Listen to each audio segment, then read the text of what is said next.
I could tell that Ian was truly bothered by what I said to him and the truth that I was put out there, because I'm very straightforward. I'm not a beat around the bush person. I'm not trying to intentionally hurt anyone's feelings, but I'm going to express myself openly and honestly. Then I begin to question more and more of why am I do what I do. Oh, so yes. Right. What does that mean? What do you mean what you do? Say that. Why do I stay in this marriage if things stay the same? I thought that's what. Yeah, I mean, I was trying to be nice about it. No, don't be nice about it. Just say. No, but what? Okay, so I'll close it up when you. I guess I don't know if I'm ever going to get what I need from you. I don't know what you want. I just told you what I would do. What do you want me to say? I don't understand. I want you to be to recognize the areas where you need to step up. I just told you that. I just told you what I have to do. You just said you're going to do more. People don't figure out themselves till later on in life. Okay. And I think that's what I'm kind of figuring. I know who I am. I don't have the time and the space with all the kids and everything to work it out now. So that's why I'm having conflict. Hey guys, if it's crazy. All right, go now.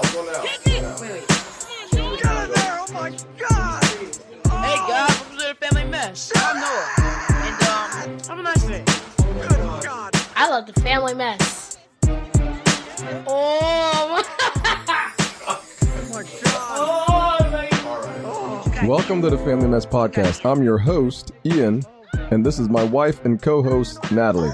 The Family Mess, the podcast about life with kids and all things adulting. Let's talk. Natalie, Sunday afternoon, podcast recording. It's due Tuesday. Why do we let this happen? We're busy people. The last second, and Kennedy's going to kill us because she's going to have to work extra hard to get all the advertisements done and everything done. So, but that's part of the job, I guess. But actually, it's we can't keep doing this to her because it's going to put a lot of stress on her.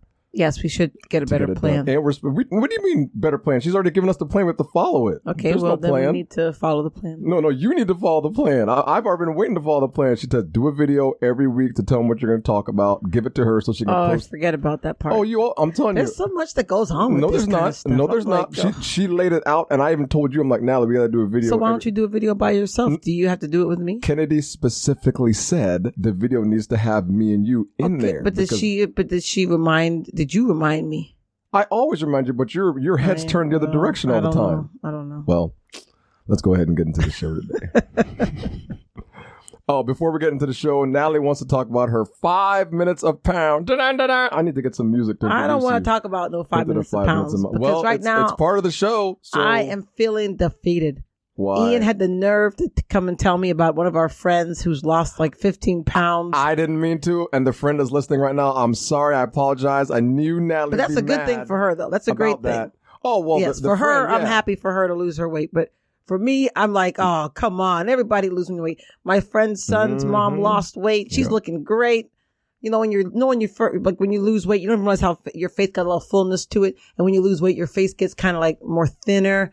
So I just saw her today and I was like, dang, she's looking good. And I'm here with my fat face. I'm just like, oh, God. You got to get some confidence in yourself, man. But you know what I thought about last time after we talked about it? I was like, look, Oprah is a multi-millionaire, billionaire, how many times? Hell no. And she got weight problems. So I'm like, you know what? Yeah. If Oprah, who has built a media empire, had her show, books. Oprah is more successful being a fat woman than a smaller woman because she's real. She's a real person. That's right. And I just realized, I'm real and I struggle with my weight just like Oprah. So I was like, I thought about it to myself. Doesn't mean I'm not going to try. But I realized if Oprah has this struggle and she's been able to still accomplish so much with this struggle, that there are things out there for me, even amongst this. Natalie, it's not, you can accomplish everything right now with your weight. I know, but I'm just saying this. But for me, the reason I have not been able to conquer the weight is because I don't have consistent discipline when it comes to exercising. Preach it. But I realized, because I felt like, if I can't consistently discipline myself to do weight, how can I manage all these other things that I'm trying to do in my life? But then I thought about Oprah, and it made me think, if Oprah can have a weight problem and still be one of the most powerful women in media. I mean, she came from nothing. Yeah. And she built herself up from zero, right? Yeah, that life was tough. And even when she had access to a personal chef, she had, all of these things, she still had a weight problem. Yeah. So I realized I have to put that things in perspective. I do have changes that I need to make, But I also have to realize that if one of the most successful women out there has a weight problem with everything afforded to her, that my weight problem is it's not the best thing to have because it bothers me. If I was okay with it, then fine. It does bother me. It does bother me. That's and I really don't think there's a weight problem per se. I think it's society's view of weight in this country. This is my own. I don't care about nobody else. I personally don't feel good in my body. But I'm telling you why. It has nothing. It does have something to do with you, obviously. But it's what society views as beauty in this part of the world. Because if you go to like Africa and India and some parts of the world, the bigger you are as a woman, the more attractive you are. Especially in parts of Africa. Like if you're a big woman, if you're a skinny woman, you get no men. And it's hard for you to get married and find a spouse. But the plumper you are, is that a... fatter? Thick? Yeah, I like that better. Yeah. So the thicker you are, your chances go up of finding a husband, because it's beauty. That's what they consider beauty in those parts of the world. But in the Western part of the world, we consider beauty thinner, smaller, and it's it's subjective. Yes, it really is. Subjective. Yes, beauty is something that's always subjective. But for me, I know I personally don't feel good. Like my knees hurt when I get up. Well, I'm used to being able to just get up and move, and I'm it's like a squeaky wheel, It sounds like it's more of a health for you. It's a health in the body and a physical thing. More of a, you want to look a certain way, but for you, it's more of my knees hurt. I can't do what I used to do physically. Yeah, like I don't like feel like I'm dragging. Like I don't like that. So I definitely, but I had to kind of put it in perspective though after I thought about Oprah and what she does, and and I am jealous. I'm happy for all my friends, out there, who you are, who've lost weight, but I'm at the same time, I'm still a little bitter, but I'm the cause of my own problems. Bitter, bitter. But I'm working on it. Say. I'm getting back since our refrigerator is now, I guess, fixed, because we went with we had a mini fridge, a college dorm fridge for 3 weeks, and Ian didn't cook during that time, and very minimal. We just ate out like every day, so it wasn't very good for my health, but I'm getting better. Okay. But thank you for my time. Let's get into the show.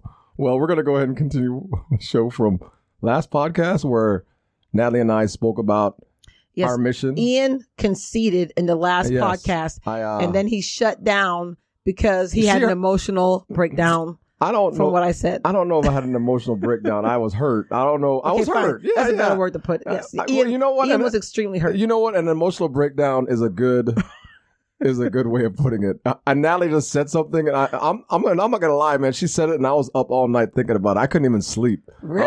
I was up the entire night. What? I knew you were hurt, but I didn't know you were that hurt. My soul was hurt with what you said. But Dang. but wait, well, hold on. Let's recap though before we in case anyone's just tuning in for the first time. Yes. Let's recap and explain the situation. Yeah, go ahead and explain. So one day I told Ian that he I wouldn't want anything to happen to me because I don't think he could take care of the kids as well as I do if something were to happen to me. He said yes he could, so I went on strike, and Ian had to basically do everything that I do, which is cook, clean, grocery shop, pay the bills, you name it, I do it. He had to try to take on all the extra household things.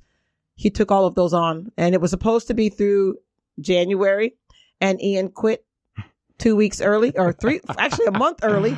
He basically quit before a month, and he conceded. He said, "This is too much for me. I don't want to do this anymore." I quit. And so we had our last episode was where he actually did concede and say, I can't do this anymore. And then now today we are here because during our conversation last week, I could tell that Ian was truly bothered by what I said to him and the truth that I was put out there, because I'm very straightforward. I'm not a beat around the bush person. I'm not trying to intentionally hurt anyone's feelings, but I'm going to express myself openly and honestly. And I think what I said to Ian openly and honestly in the last episode hit a nerve. And I could tell, and I tried to, do a little verbal massage and bring it back and help him to feel better.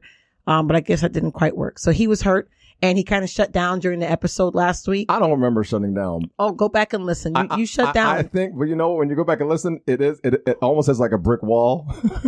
You were not willing to move past anything. Like, I'm done. Yeah, I already know. I could tell. So we're going to talk today. He said he's willing and okay to talk about more about his feelings that he wasn't able to express last time. Men should never have to talk about their feelings.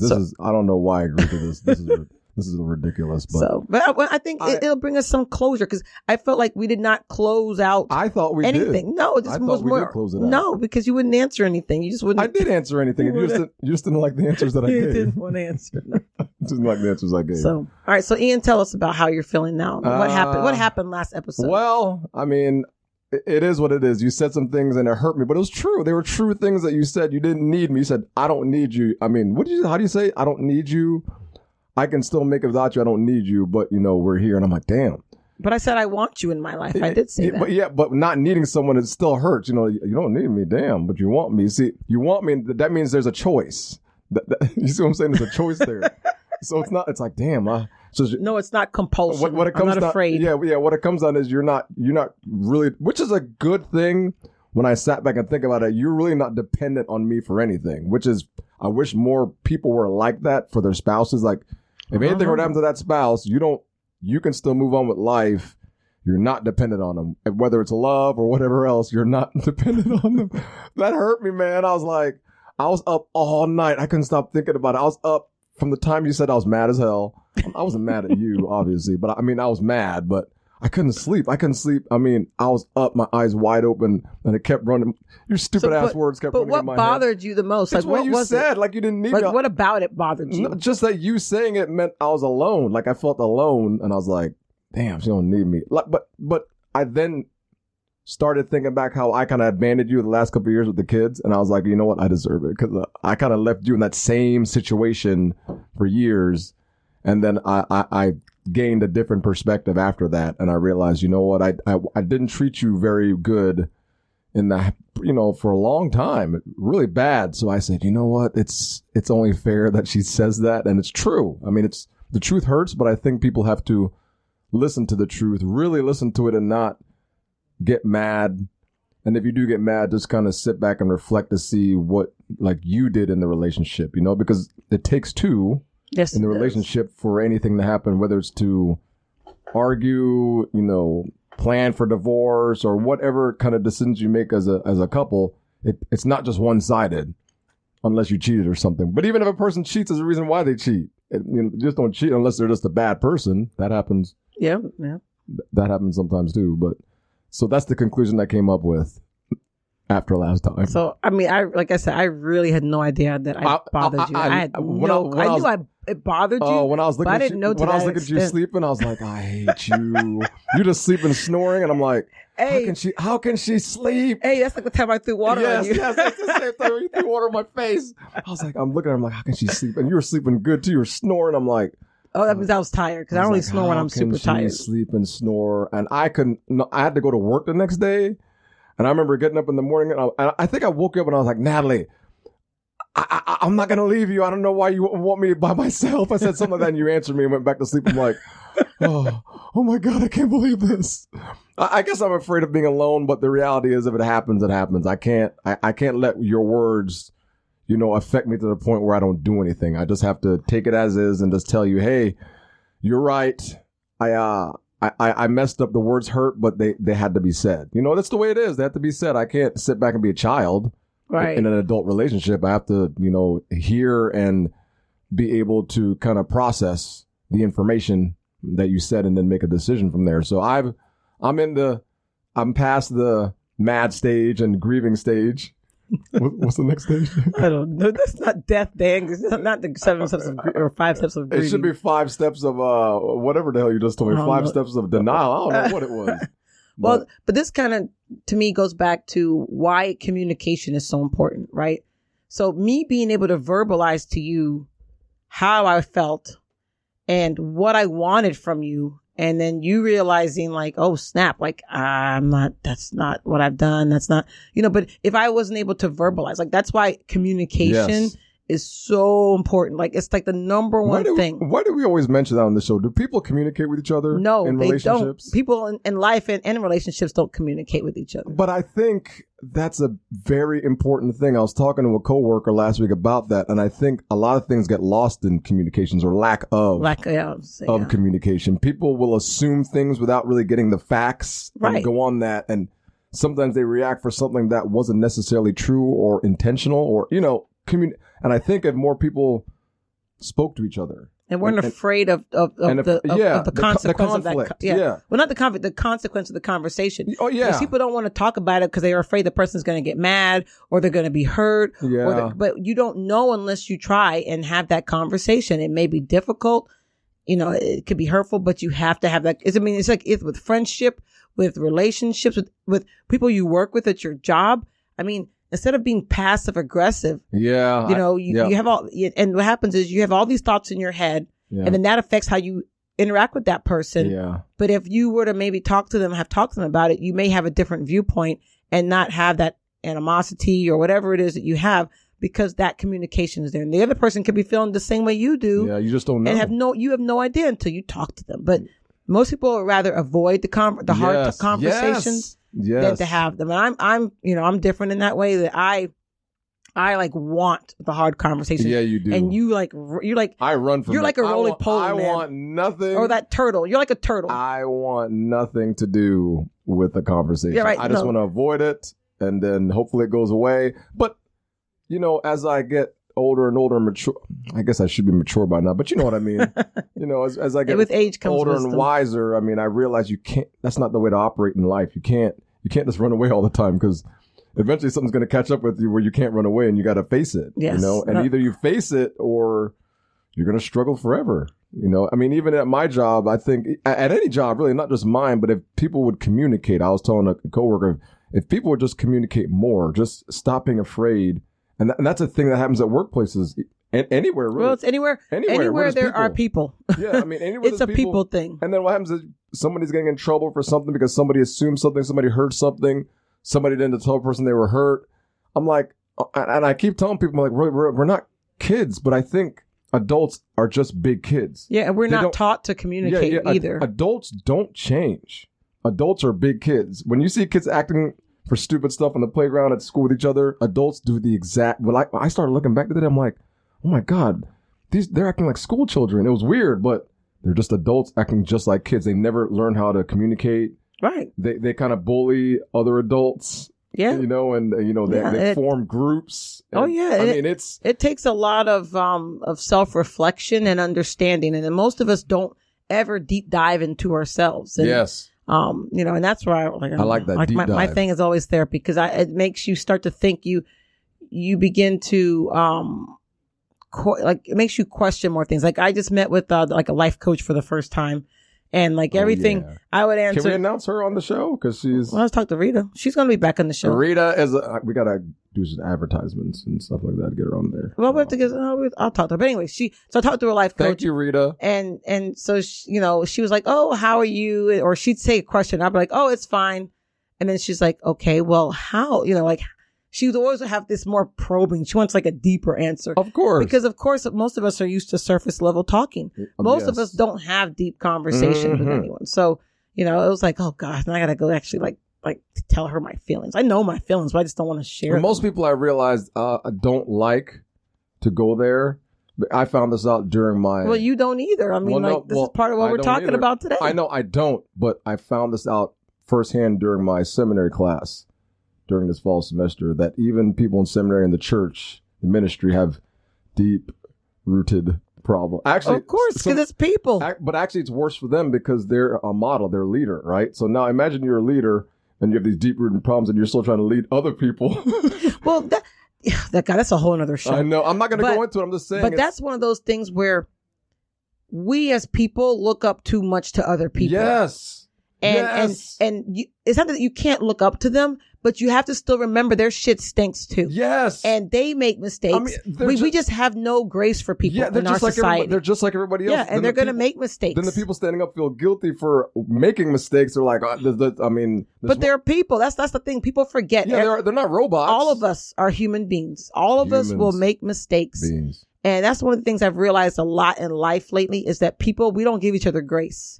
I mean, whether it's at work, whether it's our friends, whether our kids, we don't always give a lot of grace. And people need grace. People need to know that it's okay. You made a mistake. It's okay as long as you're willing to own up to that mistake and try not to make it again. But now if you're making the same mistake over and over again, now that's just deliberate. But if you're making a mistake and you made a mistake once and it wasn't intentional, or it wasn't, well, not that it wasn't intentional, but you made the mistake, but you've learned from it, then give people a break. But people don't like to forgive and they want to judge, and it just makes for a horrible place. Like, it's just, I agree. We're all human. But it's very frustrating. It's super frustrating when you hear that and I don't know, man. As I get older, I realize people just don't communicate enough, and it's very frustrating. Yes. I'm seeing it firsthand, and it's tough because you when you're a communicator, and I've told everybody this I've come in contact with, if you have a problem, let's just talk about it. We're not going to kill each other. And I realize now, looking back on my professional career, I think if I would have done that more, communicated more instead of just reacting. Yes. Even though I had all right to react. Wait, hold on. Let's picture it now. And Ian, what? There's a turtle, and that turtle's out. He's happy. He's enjoying the fresh air. And then as soon as he sees someone come up, he pops into this shell. That's Ian. That is you whenever a confrontation or what you feel is a confrontation is coming. Even though the turtle sees the person coming, and that person could just mean to just look at that turtle and like, oh, look. But he sees that fear, like, oh my God, I got to do this. And he pops in. So whenever I think about that, I picture you when I think about not wanting to communicate you as a turtle. But it's true. I think even looking back at my career, I think even though I was right to be angry of what happened, I think if I would have just taken back or had someone talk to me and taken a different perspective on the whole situation and tried to work it out and communicate more, I think I would have got more out of it. You know what I mean? But I was just so angry at the time. I reacted to the first feeling I had. Sure. And I'm like, I'm getting out of the situation. But I never actually solved the problem. I just went away from it. Right. You didn't deal with it. You just avoided it. Just went somewhere else to deal with it. I just went somewhere else not to deal with it. And that's not, it doesn't now, truly solve it. Yeah. Now that I'm older, a little bit older, and had more time to think about it and look back at it, I'm like, man, you know what? I probably could have reacted a little differently. Even though I had all right and I was justified to react in anger like I did by what was done to me, I think I still could have made it work. Just more communication, open communication. Even though the individuals involved were assholes, I still could have made it work. Right. Knowing what I know now, I could have made it work, but you just learn. So knowing what you know now, and after our conversation last week and your time to self-reflect, what are, as far as the strike and you conceding and now our life back to normal, what is different? That's why I kept asking you last week and you just would never answer. What is going to be different? You kind of was like, well, I'm just going to help more. But that's not specific enough as to, because I mean, for me, I'm going to be straight up with you, straight honest right here. If things don't consistently change for the better, yes, right? Then I begin to question more and more of why am I do what I do. Oh, so yes. Right. What does that mean? What do you mean what you do? Say that. Well, why do I stay in this marriage if things stay the same? I thought that's what. Yeah, I mean, I was trying to be nice about it. No, don't be nice about it. Just say divorce. Just say it. I mean, it's like why? Just say it. Because I mean, like that's what everybody else is thinking. It's like love only takes you but so far. Right. And I can love you even if we ever one day split up. Yes. I can always love you, but it doesn't mean I can live with you. Right. Oh, man. That's what's going there. So because for me, after this whole experience and my self-reflection and growing and changing as a person. Hey, everybody, don't be surprised if we get divorced and still do the show. Oh my gosh, shut up. Friends, we're not getting divorced, Ian. I'm just letting you know. Unless you got some plan that I don't know Natalie's about. giving you this Natalie's giving you a preempt. I'm just telling you the truth. And I've always told you this. I try my best to oh, here it comes. To deal with everything, but it's exhausting doing everything. Right? If we were to get divorced, what would you do? If we just, I go live my life. I just go by myself. The first thing I'd do is I wouldn't leave until the kids were 18 and going off to college. Then I'd leave. Then I'd just move away and go to another. I would leave. You would wait for 7 years because the youngest is 11. Yeah, I'd wait for him to go off because it's fair. You would pretend for 7 years. No, I wouldn't want to pretend for 7 years. No. I would leave and stay around and help him do his stuff and be in his life here until he goes off to college, and then I'll move away to another state because it doesn't make sense to be divorced and not being in the kid's life. That's sure. That's not going to be something positive for the kids. But you can still be divorced and involved and do everything. And when that kid turns 18 and go off to college, I am moving out west and far away from this place as far as I can go. I'm gone. But back to what I think I need to work on. I need to work on being consistent in what I do in the house. Take on more of a role in leadership role. Be more of a father. as best I can. I'm putting. Oh, you're a good dad. You're a pretty good dad. I think I can be a better dad. That's what I was telling one of my colleagues the other day. I said this pandemic has made me realize that I didn't realize how little time I was spending with my kids overall. I didn't. Oh, I know that. That's what we're going to have an episode about that. Until I look back and I'm like, damn, I haven't been spending no time with the kids. Samuel's been, so that's why I told on the last episode, that's why I sit with Samuel and watch The Mandalorian and all this stuff on TV is just time with him. And then Noah also is, even though Noah's going to be a teenager now, he won't say it, but he's like, Daddy, can you do this with me? For him, that's a huge deal for him to try to ask to do stuff with me, So I realized, damn, the kids are asking for my time. So that's why I've struggled this semester. Thank God school's almost done, but I've dropped a lot of time for seminary and have spent with them. That's why I've struggled so much and frustrated because I have no time to work on seminary work, but I can't replace seminary with the kids. You know what I mean? I can't put that as priority over the time with the kids and you. Right. Because those kids, once they grow up, they grow up. Yeah, but we can't get that time That's back. why this semester has been very frustrating because I pushed off a lot of the seminary work till late at night and I had no sleep. So it does get frustrating after a while because something has to give when it's all said and done. Yeah. Something has to give. But thank God I'm almost done. After this semester, I have one class left. Oh, that's good. Well, see, there you go. So, I do have to make some change. But it's just, I think this, I don't know if I'd ever do this again in my life. If I had an opportunity to go through seminary like this again, I don't think I could do it while working. I think it's one or the other. It's too hard. Well, it's not that hard because you did it, right? It's accomplishable. I did it, but I lost a lot, man. I'm telling you, marriage suffered along the way. All these things happened because I was in class trying to concentrate on this stuff, and I'm like, but then as I started reading a lot about the Bible and all that's involved, it's a lot less this life is a lot more complicated. We don't have to make it complicated. I think we make it complicated by we try to do too much. We try to have too much. Yeah, spending time trying to gain things and do things instead of just reflecting with God a little bit, and then trying to reflect with God every day now is I'm trying to do it more. I'm getting there, but it's harder than I thought.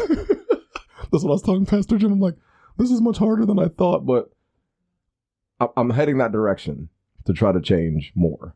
So are you going to be more, like for me, I feel like you get so in your head about what you have to do that you just forget everything else. That's what I'm saying. That's the problem is it's everything. And I'm trying to figure out what to do. I don't purposely ignore you and my obligations as a dad and stuff. I'm just sitting there figuring like you do, like when you have a million stuff in your head, your crap just falls apart. I can't work like that. I have to think about what I'm doing and what I'm going to do first, second, and third. That's just how my mind works. And that's how I go through stuff. I just don't, I'm not a chaotic person. I can't work that way. I have to sit back and think. That's why I don't like being late for meetings. You already know that. I like having stuff structured. I like being on time. I like turning things on time. I like getting things done. So I have to kind of have those in place. So for me, I'm always thinking about how to do it. Seminary is a big part of this, and this is almost done now. And I think I'm going to have more time to do it, but I don't know what's going to happen. I don't know, because to me, it's like even the last few days, once you kind of said you were off, you conceded, you just kind of disappeared. I did. Because I didn't want to do nothing anymore. I come home. I didn't want to do nothing. But that's the problem. I didn't want to do a damn thing. That's the problem. Like it's not even to say that you have to do it, but you don't even say to me, "Hey, Natalie, what are we doing for dinner?" Or do you want me to do this? Or I did you don't even acknowledge. Well, I did it for a little bit when you like it just disappeared. Like the kids don't need food. Natalie, you ain't got to remind me. I know exactly what I did. You ain't got to remind me. I know. Well, I didn't know if it was conscious or what. It was very conscious. I just didn't want to do it. Can I just say that? I was just like, this fool, like this straight disappeared. Like, yeah, the kids looking like, where's dinner? Yes, and I'm like, I don't know. Your dad ain't say nothing. I just didn't want to do anything. I just didn't want to do it. Right, but even if you didn't want to do it, you didn't even communicate with me. I was like, I hate this. Can you do this? Because I don't want to bother you, and then you get pissed off. But I'm going to be pissed off because when I got to come cook out of the middle of nowhere. You complain every day about just like yesterday. We went out. Food yesterday. We went out. Cook. All you wanted to do was get damn Jeremiah's ice cream, right? Why you got to bring Jeremiah's? No, because that's all you think about. You and Noah went out. Me and Samuel went out to get his shoes. And then I'm like, oh, let me pick up for dinner. You didn't even think about dinner. You just thought Actually, we went out. Actually, I thought about dinner and I wasn't going to make it because I was like, I'm just going to go to bed hungry. That's horrible. but what about your children? I know. I'm not claiming to be perfect. So this is the stuff that drives me crazy. Like, just like that. Just communicate. If you had just said, hey, Natalie. I'm trying to be better. If you had called me or texted me and said, hey, what are we going to do? What are we going to do for dinner? Well, and then I'm like, oh, I'm just going to pick up a chicken. What are we going to do for dinner tonight? Can I ask Or we're going to eat now? out at the place. Or the place. Where we're going today? Yeah, they got food there. I'm just going to buy food. I ain't going to deal with all that. What kind of food is that? I don't know. They like just hot dogs and stuff? They have like different vendors who have set up stands and have food. You know what? I'm going to bring my pill because I don't trust them. Walls, yes. But anyway, you always digress. So. Sorry. Let's get this done. I forgot what you even estimated. Good. Let's go close it up. No, but what? Okay, so I'll close it up when you. I guess I don't know if I'm ever going to get what I need from you. I don't know what you want. I just told you what I would do. What do you want me to say? I don't understand. I want you to be like, to recognize the areas where you need to like step up. I just told you that. I just told you what I had to do. You just said you're going to do more. Yeah, I mean, what else do you want from me, man? I mean, I tried to ask you because what happens is if we don't have a real plan of action of how we're going to handle life after the strike, then it's just going to go back to what it was. It's not. And it happened. It's already happened. Actually, it's already happening. Exactly. But I can't allow it to happen because you're working now and you're... Right, but you are allowing it to happen because I had to cook without... You know what it is? I would rather cook and not hear your mouth. I would cook every single day for the rest of my life not to hear you yell at me again. I'm not even... But why do you mean I yell? If I say anything to you, I'm yelling at you. I would rather do it. You're so sensitive. Dude, I would rather do it just to do it. I would rather do things just not to hear you yell. But it's not even yelling. You sound like Noah. If I say something to you, I'm yelling at you. Well, Noah must get it from me. I'd rather do that just so I don't hear nothing. I just can't stand it. I would.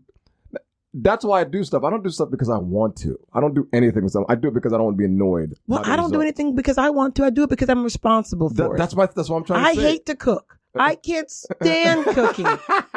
Like, I cook food, I don't even taste it. I give it to y'all to eat it. I don't even know what it tastes like because I hate cooking. You know what? You're the best mother wife I ever been married to because I think a lot of moms... You ain't been married to nobody else. I know. But I'm saying a lot of moms I talk to, do they like to cook too? Or are they... Most moms don't like to cook. Really? We get tired of having to think about what to cook. We get tired of having why don't all the moms out there just go on strike right now and see what your husbands do? Everyone's going to get fat from takeout. That's what's going to happen. Man, all those husbands, Ian, shut your damn mouth. You talk too much.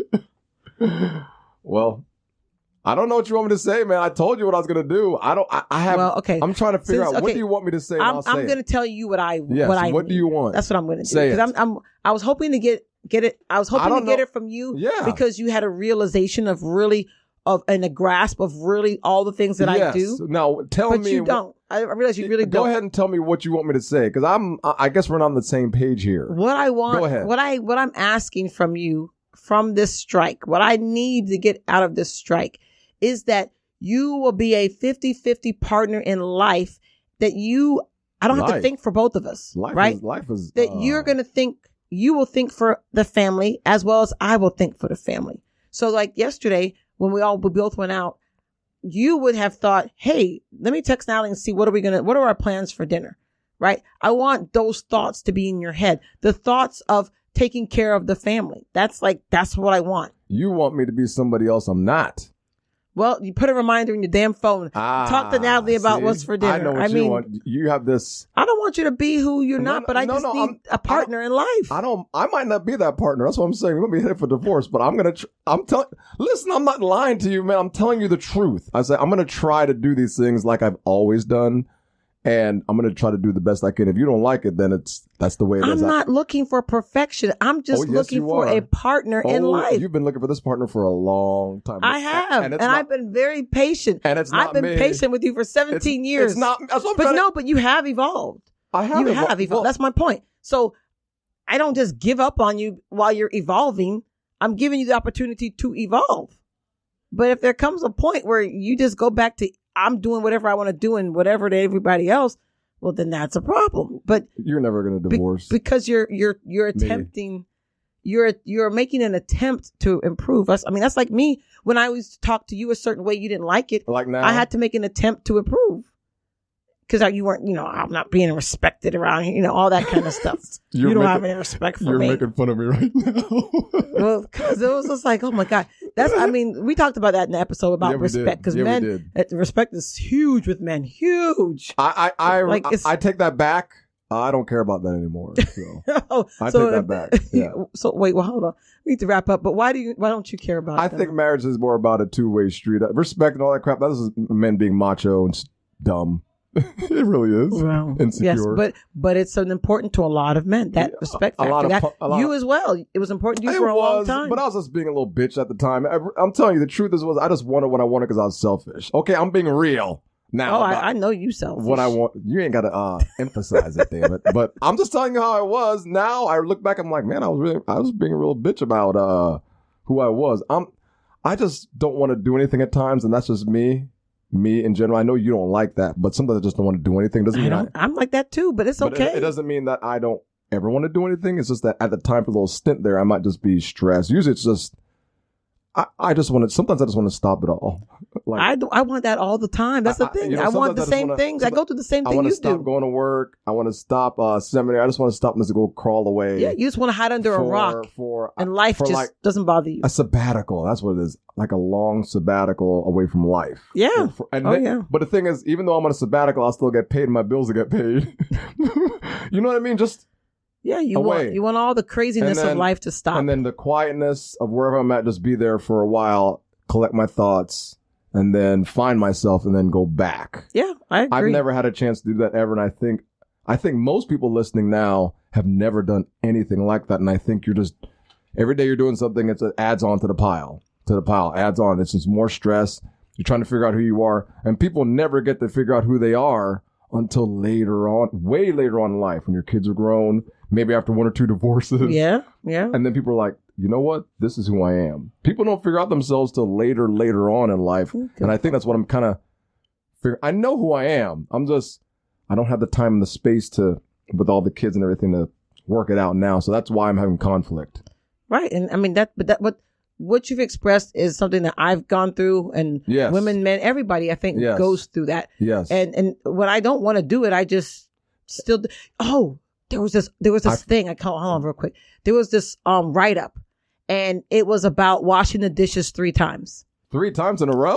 But this is the whole premise, right? I'm gonna kind of close it. This is the premise. Yeah, we got to get out of here. This is the premise. Like 20 minutes longer than so the premise is life. Sometimes you just can't do life. Sometimes you're just fed up with life. You're depressed. You're sad. You're down, and the dishes got to get done, right? This is like a metaphor, and so you don't want to bother with the dishes, and you put them in. And the person, it was like so the person basically said, well, what's bothering me is dishes. Like, they went to a therapist, and the therapist said, what's wrong? And they were like, the dishes are what's wrong. It's stupid, but it's the dishes. And the person said, the dishes, I wish I could remember the name of the person who, it's a post on Facebook, but the person basically said, the dishes are what's bothering me. And they're like, okay, what about it? They're like, well, when I wash them, they don't always wash clean. And I don't want to wash them by hand because I don't have the energy and time to do that. And they're like, okay, wash them 3 times. And they're like, well, what do you mean wash them 3 times? Well, if they're dirty and you just want to get them washed, and you're in the mind space where you just can't do something, then just wash them more than once. Like, who said that's the rule, that you have to wash them and by hand first a little bit and then put them in you do what works for you where you are. Interesting. Right? That was an article? So, yeah, it was not an article. It was like a little write-up. It was about like a therapist or something. And then it goes even further than that.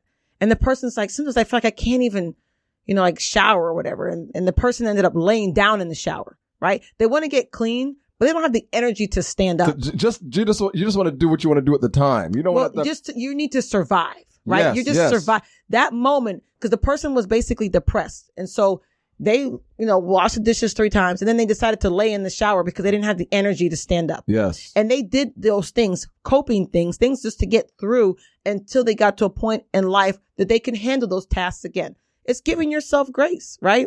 It's like the other day we needed dinner, and I was like, I'm tired. I ain't cooking nothing up in this piece. So I had to call and order food. But I realized at that moment, I could either stress myself out doing what I think, quote unquote, I'm supposed to do as a mom and make a whole meal for the kids, or I could just order some darn food and everybody's eating, right? Either way, the goal is met.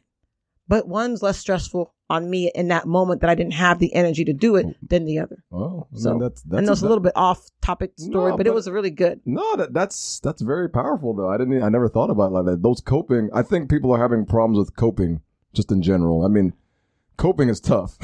Right. So when you feel a certain way though, like, don't feel obligated that you have to do everything exactly. Like, it's just like we think we have to eat a bagel and egg for breakfast because the egg is a breakfast food, right? Yeah. But if all you got in your fridge is chicken and rice and you're hungry and it's 8:30, eat the damn chicken and rice. You don't have to have an egg and a bagel or that is a good point. Or cereal for breakfast. People are programmed to think a certain way, but it's not true. You could do, as long as you're following life in general and you're not killing anybody. Right, as long as you ain't hurting anybody else, right? You do what you got to do. You can eat whatever the hell you want for breakfast. Right, but we put ourselves in these boxes. That's a damn good point. I never thought about that. We make ourselves, we conform to these little things that we think we're supposed to do. But what you do is you do what you can do while you're coping until you can, especially if you're feeling depressed, until you can get out of that. Yeah, right? So, I understand. That's a pretty powerful point. Never even thought about that. Yeah, I got to find that thing. I got to give credit to the person who... We could do a whole show on that. Damn. I think there was a post. I have to look and give credit to the person. I can't remember who it was. I wasn't planning on talking about it. It just came in my head. This was supposed to be a 20-minute show, and we're 43 minutes in, and I forgot to give my break to Kennedy during the middle, so we'll have to do it. There's a break. You was coughing somewhere. I'll make that the break when I cough. But anyway... But thanks, Ian. I'm happy that you were willing to open up a little more about how you were feeling and how I made you feel and how, you reflected. Because that's the thing. At the end of the day, and I'm going to keep it short, but at the end of the day, you have to be able to look at yourself, no matter who you are and who you are in a relationship with. You have to look at yourself. No matter what you think they do to you, you also play a role in that. And being able to look at yourself and say, hey, what is my role in this situation? What have I done to contribute to this? And what can I change and do better? Is important. And that will help the longevity and the vitality of your relationship if you can self-reflect, because we always want to blame the other person. But in reality, we both play a part. Well said. I'll give you that one. So extra. And I just want to give a disclaimer because I think Ian and I are not getting a divorce. No, listen, this is how I don't want you making, because people are going to be listening to this and thinking, gosh, they're on the verge of divorce. Ian and I get along very well. It might get us more listeners know if they believe that.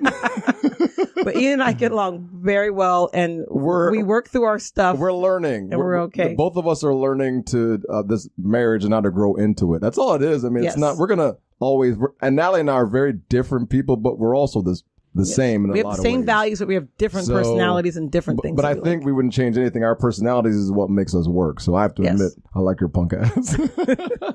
I like you too. All right, you can wrap it up now. All right. So thanks for listening, everybody. And you can listen to the podcast. What is that? It's the baby chair. I'm sorry, I hit the baby chair. You can listen to the podcast on all the streaming platforms at Spreaker, Spotify, Apple Podcasts, iHeartRadio, Google Podcasts, CastBox. I know we have like 2 or 3 more, but I can't remember any of them. Anywhere you want to find a podcast, you'll find us. The Family Mess Facebook page is the Family Mess Podcast. Twitter at the Family_Mess. Also Instagram, the Family Mess on Instagram. So please listen, subscribe, and like. And tell your friends. Thank you. Talk to you guys later. God bless.